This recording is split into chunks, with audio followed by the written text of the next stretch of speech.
sometimes you spend like a long period of time trying to act like it doesn't really bother you, but often there's an anger and a rage kind of connected to it, and sometimes it comes out later.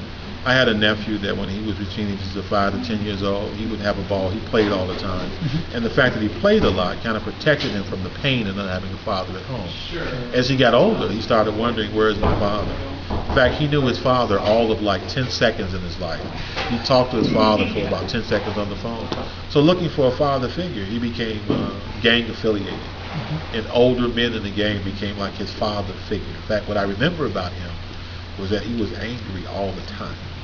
And one of the and some of that's like a unique sign of what happens when one doesn't have a father around. They become angry all the time, and especially males, because often we are not given permission to express our feelings. Like, I'm hurt because my father's not here. I'm scared because my father's not here. But we are given permission to become angry. And as I mentioned in the presentation, sometimes our anger turns into rage and then violence, and we strike out against the world because we haven't been given permission to express our feelings about it. So what happened with him is that he started using drugs, smoking reefer. He tried to really forget about his father. Caught a couple cases, they put him in anger management classes because he would get into fights and smoking marijuana and those types of things. And so I saw him when he was about 23. And at 23, he looked actually depressed. So at 15, he looked angry. But at 23, he looked depressed. And he didn't have a whole lot of energy to do the things that you want to do at 23. Go to school, get a good job, and work. Basically, what it meant was that his anger was no longer strong enough to kind of hide his depression.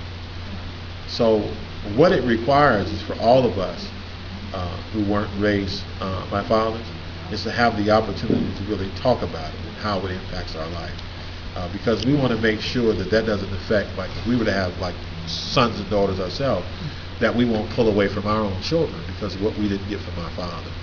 And the one way not to do that is to have the opportunity to really talk about what that was like and the hurt that's really connected to it.